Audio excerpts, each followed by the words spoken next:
मैं तेन एक गल पूछा, पहला वादा कर कि मैनू तू सही सही जवाब देगा, एवें घुमाए फिराएगा नहीं। भाभी जी किहो जी गल्लां करदे हो? मैं आज तक कदे तुहानू घुमा फिरा के जवाब दिता नहीं ना। और तू ना बाला ना बोलिया कर। अच्छा मैनू ये दस कि देसो अपने परिवार ते अपने दोस्तां विचों किहनू किहनू बुलाना चाहुंदी आ? वो कदों सानू दसेगी? कुछ पता चले तो मैं भी अपनी तैयारियां शुरू करा। देशो जिन्नू मर्जी बुला सकदी है। मतलब मैं तुहाडी गल दा समझ नहीं, थोड़ा डिटेल च समझाओ कि कादे लई बुलाना है। ओ पागला, मैं तेरी ते देसो दी मंगनी दी गल करदी आ, ਜਿਹੜੇ ਪਿੰਡ 'ਚ ਨਹੀਂ ਕਰ ਸਕੇ। ਤੁਹਾਡੇ ਕੋਲ ਤਾਂ ਟਾਈਮ ਹੈ ਨਹੀਂ ਉੱਥੇ ਆਉਣ ਦਾ, ਮੈਂ ਸੋਚਿਆ ਮੈਂ ਹੀ ਆ ਜਾ। ਭਾਬੀ ਮੰਗਣੀ ਉਹ ਵੀ ਇੱਥੇ ਆਪਾਂ ਪਿੰਡ ਕਰਦੇ ਆ ਨਾ ਧੂਮ-ਧਾਮ ਨਾਲ, ਕਿਉਂ ਟੈਨਸ਼ਨ ਲਈ ਜਾ ਰਹੇ ਹੋ ਤੁਸੀਂ? ਨਾ ਤੈਨੂੰ ਕੀ ਲੱਗਦਾ ਮੈਂ ਇੱਥੇ ਤੁਹਾਡੀਆਂ ਚਾਹਾਂ ਪੀਣ ਤੇ ਰੋਟੀਆਂ ਖਾਣ ਆਈ ਆ? ਉਹ ਸਾਰੇ ਰੀਤੀ ਰਿਵਾਜ ਭੁਗਤਾ ਕੇ ਜਾਣਾ ਐਤਕੀ ਮੈਂ ਤੇ ਕਰਮ। ਮੈਂ ਤੈਨੂੰ ਇੱਕ ਗੱਲ ਦੱਸਦਾ, ਮੇਰੇ ਸਾਹਮਣੇ ਨਾ ਬਹੁਤਾ ਨਾ ਬੋਲਿਆ ਕਰ ਤੂੰ। ਭਾਬੀ ਤੁਸੀਂ ਮੇਰੀ ਗੱਲ ਨੂੰ ਸਮਝ ਨਹੀਂ ਰਹੇ, ਥੋੜਾ ਜਿਹਾ ਸਮਝਣ ਦੀ ਕੋਸ਼ਿਸ਼ ਕਰੋ। ਤੁਸੀਂ ਹੁਣੇ-ਹੁਣੇ ਤਾਂ ਪਿੰਡੋਂ ਆਏ ਹੋ ਸ਼ਹਿਰ, ਥੋੜਾ ਸ਼ਹਿਰ ਘੁੰਮੋ ਫਿਰੋ, ਟੈਨਸ਼ਨ ਫ੍ਰੀ ਹੋ ਕੇ ਆਰਾਮ ਕਰੋ। ਜਿੱਦਾਂ ਹੀ ਉਹਦੇ ਘਰਦਿਆਂ ਨੇ ਤੁਹਾਨੂੰ ਉਹਦੇ ਘਰਦਿਆਂ ਨਾਲ ਮਿਲਵਾ ਦਿੰਦਾ ਹੈ, ਆਰਾਮ ਨਾਲ ਬੈਠ ਕੇ ਗੱਲ ਕਰ ਲਾਂਗੇ। ਤੇ ਨਾਲੇ ਮੇਰੀ ਮੰਗਣੀ ਕਰ ਰਿਹਾ, ਥੋੜੀ ਧੂਮ-ਧਾਮ ਨਾਲ ਕਰਾਂਗੇ ਨਾ, ਪਲੈਨਿੰਗ ਦੇ ਨਾਲ। ਕਿਹੜੀ ਪਲੈਨਿੰਗ ਸ਼ੈਨਿੰਗ? ਹੁਣ ਮੈਂ ਜੋ ਕਹਾਂਗੀ ਨਾ ਉਹੀ ਹੋਏਗਾ। ਮੈਨੂੰ ਇਸ ਮਾਮਲੇ 'ਚ ਕੋਈ ਢਿੱਲ ਨਹੀਂ ਚਾਹੀਦੀ। ਆ ਦੇਸੋ ਕਿੱਥੇ ਹੈ? ਦੇਸ਼ੋ ਦਰਵਾਜ਼ੇ ਤੋਂ ਬਾਹਰ ਹੈ। ਮੇਰਾ ਮਤਲਬ ਹੈ ਤੁਸੀਂ ਵੇਟ ਕਰੋ, ਆਈ ਜਾਣਾ ਉਹਨੇ। ਨਾ ਆ ਕੇ ਮਜ਼ਾਕ ਬਣਾ ਕੇ ਰੱਖਿਆ ਤੁਸੀਂ ਦੋਵਾਂ ਨੇ? ਅੱਜ ਤਾਂ ਮੈਂ ਦੇਸੋ ਨਾਲ ਗੱਲ ਕਰਕੇ ਹੀ ਜਾਊਂ। ਭਾਬੀ ਜੀ ਬਾਹਰ ਨਹੀਂ ਜਾਓ। ਨਾ ਮੈਂ ਬਾਹਰ ਕਿਉਂ ਨਹੀਂ ਜਾ ਸਕਦੀ? ਐਡਾ ਕੀ ਹੈ ਬਾਹਰ ਜੋ ਮੈਂ ਬਾਹਰ ਗੱਲ ਨਹੀਂ ਕਰਨ ਜਾ ਸਕਦੀ? ਭਾਬੀ ਉਹਦੇ ਨਾਲ ਕੋਈ ਕੰਮ ਦੇ ਸਿਲਸਿਲੇ ਤੇ ਨਾ ਕੋਈ ਬਿਜ਼ਨਸ ਦੀ ਗੱਲ ਕਰਨ ਆਇਆ। ਹੁਣ ਤੁਸੀਂ ਬਾਹਰ ਜਾਓਗੇ, ਉੱਥੇ ਵੱਡੀਆਂ ਵੱਡੀਆਂ ਗੱਲਾਂ ਹੋ ਰਹੀਆਂ ਨੇ ਤੇ ਤੁਸੀਂ ਵਿੱਚ ਜਾ ਕੇ ਗੱਲ ਕਰ ਦੋਗੇ ਮੰਗਣੀ ਦੀ। ਇਹ ਤਾਂ ਚੰਗਾ ਥੋੜੀ ਨਾ ਲੱਗਦਾ ਬਾਹਰਲੇ ਬੰਦੇ ਅੱਗੇ। ਨਾ ਆ ਕੀ ਗੱਲ ਬਣੀ ਭਲਾ? ਆਫਿਸ ਦੇ ਬੰਦੇ ਨਾਲ ਮੈਂ ਬਾਹਰ ਖੜ ਕੇ ਗੱਲ ਕਰਨਾ ਕੋਈ ਚੰਗਾ ਲੱਗਦਾ ਹੈ? ਉਹਨਾਂ ਨੂੰ ਅੰਦਰ ਬਿਠਾ ਕੇ ਐਵੇਂ ਮਾਣ ਇੱਜ਼ਤ ਨਾਲ ਗੱਲ ਕਰੋ। ਤੂੰ ਹੱਟ ਪਿੱਛੇ ਕਰਮ ਅੱਜ ਮੈਨੂੰ ਦੇਖ। ਭਾਬੀ ਪਲੀਜ਼ ਪਲੀਜ਼ ਨਾ ਜਾਓ ਨਾ, ਪਲੀਜ਼। ਰਣਵੀਰ ਛੱਡੋ, ਲੋਕੀ ਦੇਖ ਰਹੇ ਨੇ, 100 ਗੱਲਾਂ ਬਣਾਉਣਗੇ। ਅਸੀਂ ਬੱਚੇ ਥੋੜੀਆਂ ਜੋ ਇਹੋ ਜਿਹੀ ਹਰਕਤਾਂ ਕਰ ਰਹੇ। ਦੇਖ ਲੈ ਜਿੰਨੇ ਦੇਖ, ਮੈਨੂੰ ਕਿਸੇ ਦਾ ਡਰ ਤੇ ਵੈਸੇ ਵੀ ਮੈਂ ਆਪਣੀ ਵਾਈਫ ਨੂੰ ਫੜਿਆ, ਕਿਸੇ ਪਰਾਏ ਨੂੰ। ਆਮ ਸ਼ੋਰ ਕਿ ਕਿਸੇ ਨੂੰ ਕੋਈ ਪ੍ਰੋਬਲਮ ਨਹੀਂ ਹੋਊਗੀ। ਇੱਕ ਗੱਲ ਵੈਸੇ ਤੁਸੀਂ ਬਿਲਕੁਲ ਸਹੀ ਕਹੀ, ਅਸੀਂ ਹੁਣ ਬੱਚੇ ਨਹੀਂ, ਅਸੀਂ ਮੈਚਿਓਰ ਹਾਂ ਦੇਸ਼, ਤੇ ਸਾਡਾ ਪਿਆਰ ਵੀ ਮੈਚਿਓਰ। ਮੈਨੂੰ ਪੂਰਾ ਯਕੀਨ ਹੈ ਕਿ ਜਿੰਨਾ ਪਿਆਰ ਮੈਂ ਤੁਹਾਨੂੰ ਕਰਦਾ ਨਾ, ਉਨਾ ਹੀ ਪਿਆਰ ਤੁਸੀਂ ਵੀ ਮੈਨੂੰ ਕਰਦੇ ਹੋ। ਇਹ ਜੋ ਕੁਝ ਵੀ ਤੁਸੀਂ ਕਹਿ ਰਹੇ ਹੋ ਨਾ, ਇਹ ਸਭ ਕੁਝ ਤਾਂ ਸਾਡੇ ਵਿੱਚ ਸੀ, ਪਰ ਹੁਣ ਨਹੀਂ ਰਿਹਾ। ਮੇਰੀ ਸਾਈਡ ਤੋਂ ਤਾਂ ਬਿਲਕੁਲ ਵੀ ਨਹੀਂ। ਹਾਂ ਤਾਂ ਤੁਸੀਂ ਥੱਲੇ ਦੇਖ ਕੇ ਸਭ ਕੁਝ ਕਿਉਂ ਕਹਿ ਰਹੇ ਹੋ? ਮੇਰੀ ਅੱਖਾਂ 'ਚ ਅੱਖਾਂ ਪਾ ਕੇ ਕਹੋ ਕਿ ਤੁਸੀਂ ਮੈਨੂੰ ਪਿਆਰ ਨਹੀਂ ਕਰਦੇ। ਹਾਂ, ਮੈਂ ਤੁਹਾਨੂੰ ਪਿਆਰ ਨਹੀਂ ਕਰਦੀ ਤੇ ਹੁਣ ਸਾਡੇ ਦੋਨਾਂ ਦੇ ਵਿੱਚ ਕੁਝ ਵੀ ਨਹੀਂ ਰਿਹਾ। ਤੁਸੀਂ ਕਿੰਨਾ ਝੂਠ ਬੋਲੋਗੇ ਦੇਸ਼? ਜਿੰਨੀ ਮਰਜ਼ੀ ਕੋਸ਼ਿਸ਼ ਕਰ ਲਓ ਝੂਠ ਬੋਲਣ ਦੀ, ਤੇ ਤੁਹਾਡੀਆਂ ਅੱਖਾਂ ਜੋ ਕਹਿ ਰਹੀਆਂ ਨੇ ਨਾ, ਉਹ ਮੈਂ ਚੰਗੀ ਤਰ੍ਹਾਂ ਜਾਣਦਾ। ਠੀਕ ਹੈ, ਫਿਰ ਜੇ ਤੁਹਾਨੂੰ ਮੇਰੀ ਗੱਲ ਤੇ ਯਕੀਨ ਨਹੀਂ ਹੈ ਨਾ, ਕਰਦੇ ਰਹੋ ਫਿਰ ਸਾਰੀ ਉਮਰ ਇੰਤਜ਼ਾਰ ਕਰਨਾ ਨਾ, ਤੁਹਾਨੂੰ ਮਿਲਣਾ ਕੁਝ ਨਹੀਂ। ਠੀਕ ਹੈ, ਮੈਨੂੰ ਵੀ ਫਰਕ ਨਹੀਂ ਪੈਂਦਾ। ਜੇ ਕੱਲ ਤੁਹਾਡਾ ਇੰਤਜ਼ਾਰ ਕਰਨ ਦੀ ਹੈ ਤੇ ਮੈਂ ਤੁਹਾਡਾ ਸਾਰੀ ਉਮਰ ਇੰਤਜ਼ਾਰ ਕਰਨ ਨੂੰ ਵੀ ਰੈਡੀ ਹਾਂ। ਉਮੀਦ ਤੇ ਨਾ ਦੁਨੀਆ ਟਿਕੀ ਹੋਈ ਹੈ ਦੇਸ਼, ਤੇ ਮੈਂ ਵੀ ਇਸੀ ਉਮੀਦ ਤੇ ਟਿਕਿਆ ਹੋਇਆ। ਠੀਕ ਹੈ, ਤੁਸੀਂ ਜਿੰਨਾ ਇੰਤਜ਼ਾਰ ਕਰਨਾ ਹੈ ਨਾ ਕਰੋ, ਪਰ ਨਾ ਤੇ ਮੈਂ ਤੁਹਾਡੀ ਜ਼ਿੰਦਗੀ 'ਚ ਵਾਪਸ ਆਉਂਗੀ ਤੇ ਨਾ ਹੀ ਤੁਹਾਡੇ ਘਰ 'ਚ। ਠੀਕ ਹੈ, ਫਿਰ ਮੇਰਾ ਇੰਤਜ਼ਾਰ ਨਾ ਅੱਜ ਤੋਂ ਹੀ ਸ਼ੁਰੂ ਹੋ ਰਿਹਾ। ਇੱਥੇ ਇੰਤਜ਼ਾਰ ਕਰੂੰਗਾ, ਇਸੇ ਘਰ ਤੋਂ ਬਾਹਰ।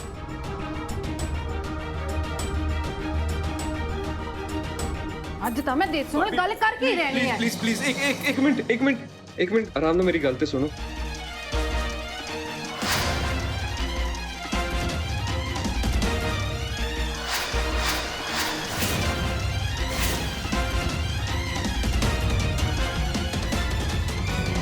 ਨਾ ਹੁਣ ਕੀ ਹੈ? ਕੀ ਗੱਲ ਹੈ? ਨਾਲੇ ਮੈਂ ਤੈਨੂੰ ਕਿਹਾ ਨਾ ਕਿ ਪਿੱਛੋਂ ਆਵਾਜ਼ ਨਹੀਂ ਮਾਰੀ ਦੀ। ਭਾਬੀ ਮੈਂ ਤਾਂ ਬਸ ਤਾਂ ਮਾਰੀ ਸੀ ਕਿ ਤੁਸੀਂ ਕਹਿ ਰਹੇ ਸੀਗੇ ਨਾ ਤਿਆਰੀਆਂ ਕਰਨੀਆਂ। ਮੈਂ ਕਿਹਾ ਆਜੋ ਤਿਆਰੀਆਂ ਕਰਦੇ ਫਿਰ। ਤਿਆਰੀਆਂ? ਉਹ ਕਿਸ ਚੀਜ਼ ਦੀਆਂ ਤਿਆਰੀਆਂ ਭਲਾ? ਹੁਣ ਕਿਹੜੀਆਂ ਤਿਆਰੀਆਂ ਰਹਿ ਗਈਆਂ? ਆਰਾਮ ਨਾਲ ਗੱਲ ਕਰੋ। ਮੰਗਣੀ ਦੀ ਤਿਆਰੀਆਂ ਭੁੱਲ ਵੀ ਗਏ ਨਹੀਂ ਛੇਤੀ। ਓ ਹਾਂ ਠੀਕ ਹੈ। ਆਪਾਂ ਐਦਾਂ ਕਰਦੇ ਹਾਂ, ਆਪਾਂ ਦੋਨੋਂ ਜਣੇ ਨਾ ਸਰਪ੍ਰਾਈਜ਼ ਪਲਾਨ ਕਰਦੇ ਹਾਂ ਦੇਸ਼ੋ ਵਾਸਤੇ, ਤੇ ਆਪਾਂ ਅੰਦਰ ਚੱਲ ਕੇ ਰਿਸ਼ਤੇਦਾਰਾਂ ਤੇ ਦੋਸਤਾਂ ਨੂੰ ਫੋਨ ਕਰਦੇ ਹਾਂ। ਆਜੋ ਚਲੀਏ ਆਪਾਂ। ਤੁਸੀਂ ਆਓ, ਮੈਂ ਤੁਹਾਨੂੰ ਦੱਸਦਾ ਅੰਦਰ ਆ ਕੇ ਗੱਲ ਕਰਦੇ। ਪਹਿਲਾਂ ਸ਼ਾਂਤ ਹੋ ਜਾਓ, ਆਪਾਂ ਬੈਠ ਕੇ ਆਰਾਮ ਨਾਲ ਗੱਲ ਕਰਦੇ ਹਾਂ। ਹੱਥ ਜੋੜਦੀ ਹਾਂ ਮੈਂ ਰਣਵੀਰ ਤੁਹਾਡੇ ਅੱਗੇ, ਪਲੀਜ਼ ਇੱਥੋਂ ਚਲੇ ਜਾਓ। ਇਹ ਡਰਾਮੇ ਕਰਨੇ ਬੰਦ ਕਰ ਦਿਓ। ਮੈਂ ਡਰਾਮੇ ਕਰ ਰਿਹਾ ਦੇਸ਼? ਆਪਣੀ ਗੱਲ ਕਹਿਣਾ ਡਰਾਮਾ ਹੋ ਗਿਆ ਹੁਣ? ਕਿਹੋ ਜਿਹੀਆਂ ਗੱਲਾਂ ਕਰ ਰਹੇ ਹੋ ਤੁਸੀਂ? ਰਣਵੀਰ, ਮੈਂ ਤੁਹਾਡੇ ਨਾਲ ਨਾ ਇਸ ਟੌਪਿਕ ਤੇ ਹੁਣ ਕੋਈ ਗੱਲ ਨਹੀਂ ਕਰਨਾ ਚਾਹੁੰਦੀ। ਪਲੀਜ਼ ਮਿਹਰਬਾਨੀ ਹੋਏਗੀ ਤੁਹਾਡੀ, ਤੁਸੀਂ ਇੱਥੋਂ ਚਲੇ ਜਾਓ। ਤੁਹਾਨੂੰ ਕੀ ਲੱਗਦਾ ਹੈ ਦੇਸ਼, ਇਹ ਸਭ ਕੁਝ ਕਰਕੇ ਤੁਸੀਂ ਮੈਨੂੰ ਆਪਣੇ ਦਿਲੋਂ ਕੱਢ ਦੋਗੇ? ਇਹ ਪੋਸੀਬਲ ਨਹੀਂ। ਤੁਹਾਨੂੰ ਵੀ ਪਤਾ ਹੈ ਕਿ ਅਸਲੀਅਤ ਕੀ ਹੈ ਤੇ ਉਹੀ ਅਸਲੀਅਤ ਮੈਂ ਵੀ ਜਾਣਦਾ ਤੇ ਉਸੇ ਅਸਲੀਅਤ ਕਰਕੇ ਮੈਂ ਇੱਥੇ ਖੜਾ ਤੁਹਾਡਾ ਇੰਤਜ਼ਾਰ ਕਰ ਰਿਹਾ। ਠੀਕ ਹੈ, ਫਿਰ ਮੈਂ ਇੱਥੇ ਹੀ ਰਹਾਂਗਾ। ਜੋ ਹੋਣਾ ਹੈ ਨਾ ਹੋ ਜਾਏ। ਰਣਵੀਰ, ਤੁਸੀਂ ਸਮਝਣ ਦੀ ਕੋਸ਼ਿਸ਼ ਕਿਉਂ ਨਹੀਂ ਕਰ ਰਹੇ? ਜੋ ਤੁਸੀਂ ਚਾਹੁੰਦੇ ਹੋ ਉਹ ਨਹੀਂ ਹੋ ਸਕਦਾ। ਠੀਕ ਹੈ, ਤੁਹਾਡਾ ਜੋ ਮਨ ਕਰ ਰਿਹਾ ਹੈ ਨਾ ਤੁਸੀਂ ਕਰੋ। ਹੁਣ ਮੈਂ ਤੁਹਾਨੂੰ ਕੁਝ ਨਹੀਂ ਕਹਾਂਗੀ। ਜੋ ਕਰਨਾ ਹੈ ਕਰੋ, ਇੰਤਜ਼ਾਰ ਕਰਨਾ ਹੈ ਨਾ ਕਰੋ।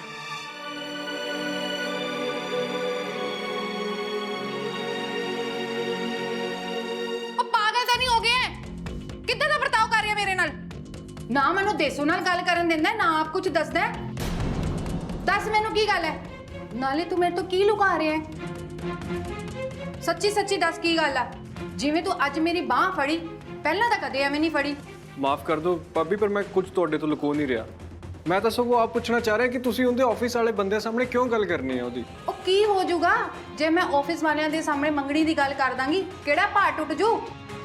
ਭਾਬੀ, ਸਾਨੂੰ ਕਿਹੜਾ ਉਹਦੇ ਆਫਿਸ ਦੇ ਬੰਦਿਆਂ ਦਾ ਕੁਝ ਹਿਸਾਬ ਕਿਤਾਬ ਪਤਾ ਹੈ? ਕੀ ਪਤਾ ਦੇਸ਼ੂ ਨੇ ਕਿਹਨੂੰ ਬੁਲਾਣਾ ਕਿਹਨੂੰ ਨਹੀਂ ਬੁਲਾਣਾ, ਤੇ ਤੁਸੀਂ ਵਿੱਚ ਜਾ ਕੇ ਐਵੇਂ ਮੰਗਣੀ ਦੀ ਗੱਲ ਕਰ ਦੋਗੇ? ਇਦਾਂ ਕੁਝ ਚੰਗਾ ਲੱਗਦਾ ਹੈ? ਆਹ ਗੱਲ ਤਾਂ ਤੂੰ ਸਿਆਣੀ ਕੀਤੀ ਆ ਕਰਮ। ਮੈਂ ਇਹਦੇ ਬਾਰੇ ਤਾਂ ਸੋਚਿਆ ਹੀ ਨਹੀਂ। ਚਲ ਠੀਕ ਹੈ, ਮੈਂ ਬਾਹਰ ਨਹੀਂ ਜਾਂਦੀ, ਅੰਦਰ ਹੀ ਰਹਿੰਦੀ ਆ। ਚਲ ਮੈਂ ਇੱਕ ਕੰਮ ਕਰਦੀ ਆ, ਜਿੰਨਾ ਰਿਸ਼ਤੇਦਾਰਾਂ ਦਾ ਮੈਨੂੰ ਪੱਕਾ ਪਤਾ ਨਾ ਕਿ ਮੰਗਣੀ ਤੇ ਆਣਾ ਹੀ ਆਣਾ ਹੈ, ਉਹਨਾਂ ਸਾਰਿਆਂ ਨੂੰ ਮੈਂ ਫੋਨ ਕਰਕੇ ਬੁਲਾ ਲੈਂਦੀ ਆ।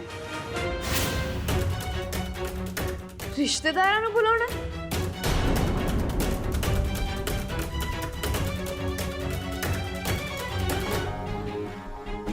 ਪਰ ਕਿਸ ਚੀਜ਼ ਦੇ ਲਈ? ਕਿਸ ਚੀਜ਼ ਲਈ? ਇਹ ਗੱਲ ਤੂੰ ਮੈਨੂੰ ਪੁੱਛ ਰਹੀ ਹੈ? ਉਹ ਤੇਰੀ ਮੰਗਣੀ ਤੇ ਰਿਸ਼ਤੇਦਾਰਾਂ ਨੂੰ ਬੁਲਾਉਣ ਦੀ ਗੱਲ ਕਰ ਰਹੀ ਆ।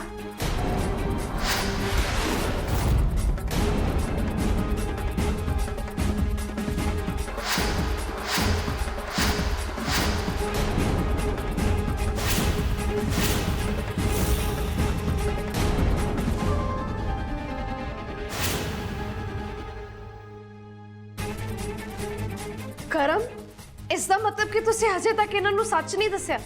ਦੇਸ਼ੂ, ਹਜੇ ਤੱਕ ਨਹੀਂ ਦੱਸਿਆ ਤੇ ਕਦੋਂ ਦੱਸੋਗੇ ਕਰਮ?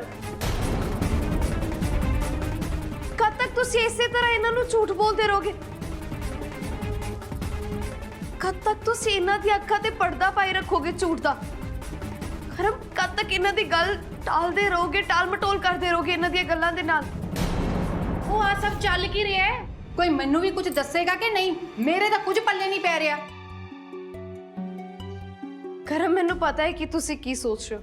ਤੁਹਾਨੂੰ ਇਸ ਚੀਜ਼ ਦਾ ਡਰ ਹੈ ਨਾ ਕਿ ਤੁਹਾਡੇ ਘਰਦਿਆਂ ਦਾ ਦਿਲ ਟੁੱਟ ਜਾਏਗਾ, ਉਹਨਾਂ ਦਾ ਵਿਸ਼ਵਾਸ ਤੁਹਾਡੇ ਤੋਂ ਉੱਠ ਜਾਏਗਾ। ਪਰ ਕਰਮ, ਕਿੰਨਾ ਚਿਰ, ਕਦ ਤੱਕ ਤੁਸੀਂ ਇਹਨਾਂ ਨੂੰ ਇਦਾਂ ਝੂਠ ਬੋਲੋਗੇ? ਜਾਂ ਤੁਸੀਂ ਇਹ ਸੋਚ ਰਹੇ ਹੋ ਕਿ ਜਦ ਤੱਕ ਝੂਠ ਚੱਲਦਾ ਹੈ ਚਲਾਈ ਜਾਓ, ਝੂਠ ਨਾਲ ਕਿਹੜਾ ਕਿਸੇ ਦਾ ਨੁਕਸਾਨ ਹੋ ਰਿਹਾ ਹੈ? ਇਹੀ ਸੋਚ ਕੇ ਝੂਠ ਬੋਲੀ ਜਾ ਰਹੇ ਹੋ ਨਾ ਤੁਸੀਂ? ਭਾਬੀ ਜੀ, ਮੈਂ ਤੁਹਾਡੇ ਕੋਲੋਂ ਮਾਫੀ ਮੰਗਦੀ ਹਾਂ, ਕਿਉਂਕਿ ਜਿੰਨੀ ਗਲਤੀ ਕਰਨ ਦੀ ਹੈ ਉਨੀ ਗਲਤੀ ਮੇਰੀ ਵੀ ਹੈ। ਉਹ ਕਿਸ ਚੀਜ਼ ਦੀ ਮਾਫੀ? ਮੈਨੂੰ ਵੀ ਕੋਈ ਕੁਝ ਦੱਸੇਗਾ ਕਿ ਨਹੀਂ? ਮੈਨੂੰ ਤਾਂ ਕੁਝ ਸਮਝ ਨਹੀਂ ਆ ਰਹੀ। ਦਰਅਸਲ ਮੈਂ ਤੁਹਾਨੂੰ ਦੱਸਣਾ ਚਾਹੁੰਦੀ ਹਾਂ ਕਿ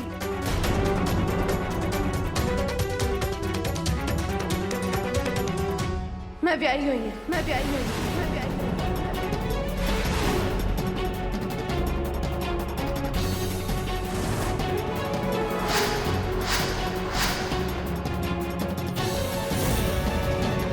ਮੇਰੇ ਕੋਲੋਂ ਤੁਸੀਂ ਕੋਈ ਉਮੀਦ ਨਾ ਰੱਖੋ, ਪਰ ਮੈਂ ਤੁਹਾਡਾ, ਵੀਰ ਜੀ ਦਾ, ਕਰਮ ਦਾ, ਤੁਹਾਡੇ ਸਾਰਿਆਂ ਦੀ ਬਹੁਤ ਸ਼ੁਕਰਗੁਜ਼ਾਰ ਹਾਂ ਕਿ ਤੁਸੀਂ ਮੇਰਾ ਇੰਨਾ ਖਿਆਲ ਰੱਖਿਆ, ਇੰਨੀ ਮੇਰੀ ਦੇਖਭਾਲ ਕੀਤੀ। 1 ਸਾਲ ਤੱਕ ਮੈਂ ਮੰਜੇ ਤੇ ਸੀ, ਪਰ ਫਿਰ ਵੀ ਤੁਸੀਂ ਮੇਰਾ ਧਿਆਨ ਰੱਖਿਆ, ਮੈਨੂੰ ਆਪਣੇ ਪਰਿਵਾਰ ਦਾ ਸਦੱਸਿਆ ਬਣਾ ਕੇ ਰੱਖਿਆ। ਉਹਦੇ ਲਈ ਮੈਂ ਤੁਹਾਡੀ ਬਹੁਤ ਬਹੁਤ ਧੰਨਵਾਦੀ ਹਾਂ। ਇੱਕ ਪਾਸੇ ਜਿੱਥੇ ਕਰਮ ਨੂੰ ਖੁਸ਼ੀ ਸੀ ਨਾ ਕਿ ਮੈਂ ਉਹਨਾਂ ਦੇ ਘਰੇ ਆ ਗਈ, ਉੱਥੇ ਦੂਜੇ ਪਾਸੇ ਮੇਰੇ ਪਰਿਵਾਰ ਨੂੰ ਦੁੱਖ ਸੀ। ਉਹ ਦੁੱਖ 'ਚ ਸੀ ਕਿ ਸ਼ਾਇਦ ਮੈਂ ਮਰ ਗਈ ਹਾਂ।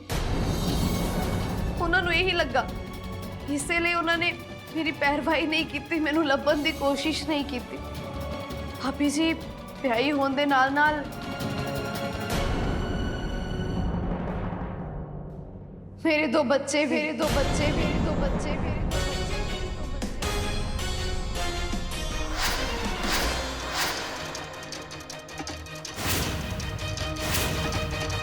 यही गल करम तुहाडे कोलों लुकाउणा चाहुंदी सी। हाय ओ मेरे रब्बा, ये सब की हो गया? ओ मैं कितना कुछ सोचा सी तुहाडे बारे, सारा कुछ तबाह करके रखता इन्होंने।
रणवीर जी कित्थे रह गए?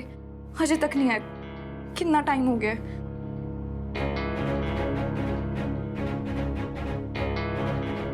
मैनू बड़ा अजीब लग रहा है, कुछ समझ नहीं आ रहा की करा।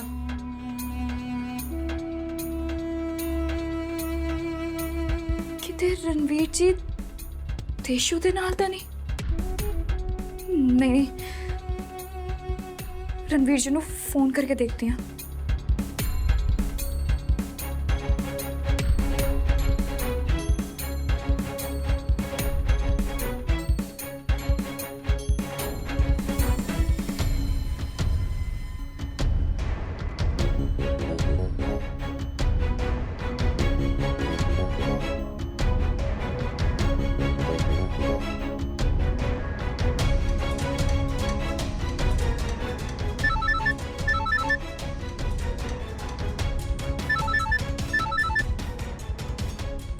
आह किदा नंबर है?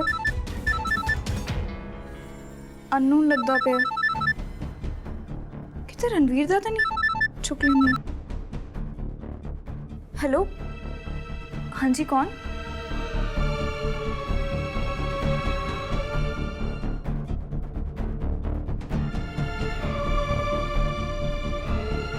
पर तुसी हुण मैनू क्यों कॉल कर रहे हो?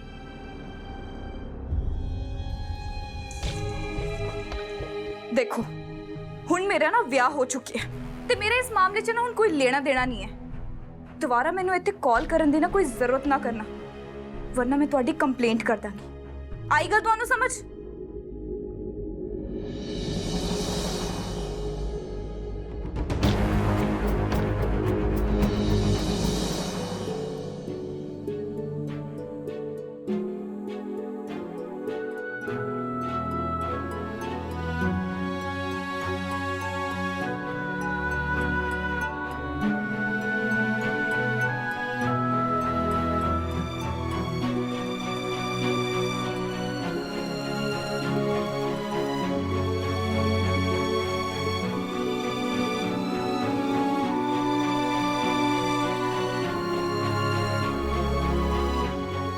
ਮੈਨੂੰ ਪਤਾ ਸੀ ਕਿ ਤੁਸੀਂ ਜ਼ਰੂਰ ਆਓਗੇ, ਕਿਉਂਕਿ ਮੈਨੂੰ ਤੁਹਾਡੇ ਤੇ ਆਪਣੇ ਪਿਆਰ ਉੱਤੇ ਨਾ ਪੂਰਾ ਯਕੀਨ ਸੀ। ਮੈਂ ਤੁਹਾਨੂੰ ਕਿਹਾ ਸੀ ਨਾ ਦੇਸ਼ੋ ਕਿ ਇੱਕ ਨਾ ਇੱਕ ਦਿਨ ਮੈਂ ਤੁਹਾਡਾ ਗੁੱਸਾ ਸ਼ਾਂਤ ਕਰਕੇ ਰਹੂੰਗਾ। ਦੇਖੋ ਅੱਜ ਉਹੀ ਦਿਨ ਆ ਗਿਆ। ਵੈਸੇ ਅੱਜਕੱਲ ਤੁਹਾਨੂੰ ਕਾਫੀ ਗਲਤ ਫਹਿਮੀਆਂ ਹੋਣ ਲੱਗ ਪਈਆਂ ਨੇ। ਕੋਈ ਦਿਨ ਨਹੀਂ ਆਇਆ, ਤੁਸੀਂ ਸਵੇਰ ਦਾ ਕੁਝ ਖਾਦਾ ਪੀਤਾ ਨਹੀਂ ਸੀ, ਇਸ ਲਈ ਤੁਹਾਡੇ ਲਈ ਖਾਣਾ ਤੇ ਪਾਣੀ ਲੈ ਕੇ ਆਈ ਸੀ। ਚਲੋ ਕੋਈ ਨਹੀਂ, ਇਸ ਗੱਲ ਨਾ ਇੱਕ ਚੀਜ਼ ਤਾਂ ਕਲੀਅਰ ਹੋ ਗਈ ਕਿ ਤੁਹਾਨੂੰ ਮੇਰੀ ਕਿੰਨੀ ਕੇਅਰ। ਮੈਨੂੰ ਬਸ ਇਹੀ ਚਾਹੀਦਾ, ਹੋਰ ਕੁਝ ਨਹੀਂ ਚਾਹੀਦਾ। ਹੋਰ ਕੁਝ ਨਹੀਂ ਚਾਹੀਦਾ ਤੁਹਾਨੂੰ, ਤੇ ਫਿਰ ਇੱਥੇ ਰੁਕੇ ਕਿਉਂ? ਚੱਲ ਕਿਉਂ ਨਹੀਂ ਜਾਂਦੇ? ਇਹ ਸਭ ਕਰਨ ਨਾਲ ਨਾ ਤੁਹਾਨੂੰ ਰਣਵੀਰ ਕੁਝ ਵੀ ਨਹੀਂ ਮਿਲਣਾ। ਸਿਰਫ ਤੁਸੀਂ ਆਪਣੇ ਆਪ ਨੂੰ ਦਰਦ ਪਹੁੰਚਾਓਗੇ, ਹੋਰ ਕੁਝ ਨਹੀਂ। ਮੈਂ ਤਾਂ ਆਪਣੀ ਜ਼ਿੰਦਗੀ 'ਚ ਅੱਗੇ ਵੱਧ ਚੁੱਕੀ ਹਾਂ। ਬਿਹਤਰ ਹੋਏਗਾ ਕਿ ਤੁਸੀਂ ਵੀ ਆਪਣੀ ਜ਼ਿੰਦਗੀ 'ਚ ਅੱਗੇ ਵੱਧ ਜਾਓ, ਏਦਾਂ ਇੱਥੇ ਹੀ ਨਾ ਖੜੇ ਰਹੋ।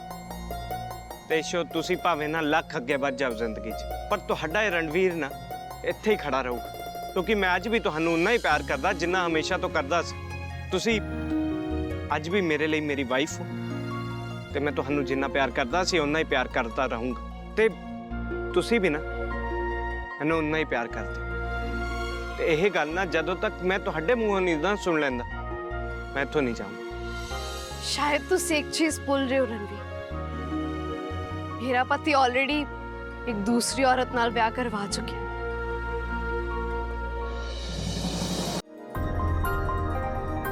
ਖਾਣਾ ਤੇ ਪਾਣੀ ਉੱਥੇ ਰੱਖ ਰਹੀ ਹਾਂ,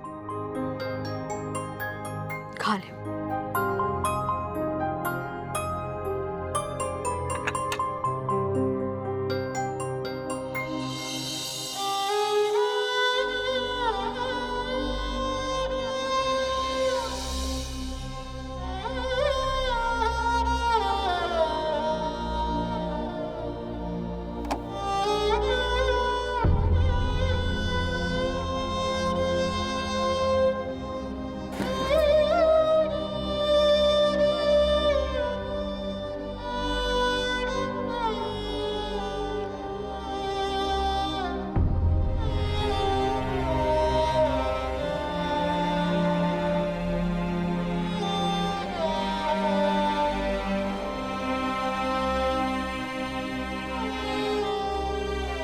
ਦੇਸ਼ੋ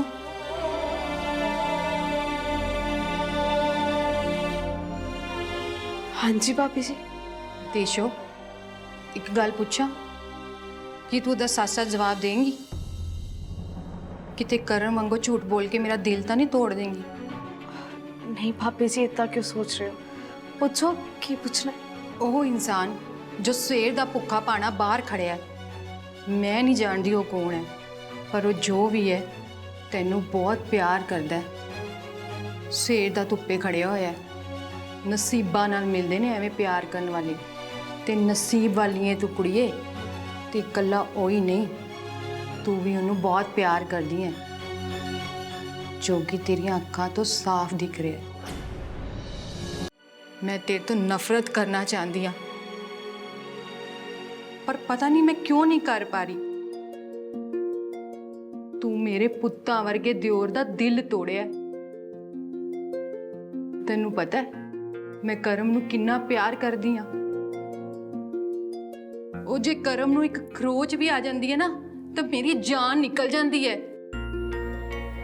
ਪਰ ਮੈਂ ਦੇਖਿਆ ਕਿ ਤੇਰਾ ਵੀ ਦਿਲ ਟੁੱਟਿਆ ਹੈ,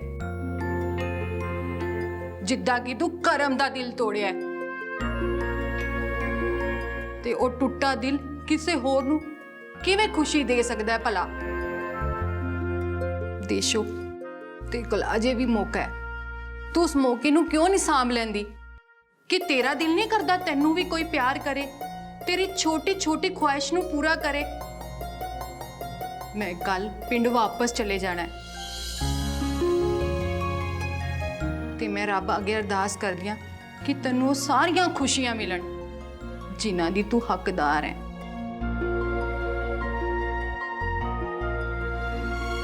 ਜਿਉਂਦੀ ਵਸਦੀ ਰਹਿ ਮੇਰੀ ਬੱਚੀ, ਆਪਣਾ ਧਿਆਨ ਰੱਖੀ।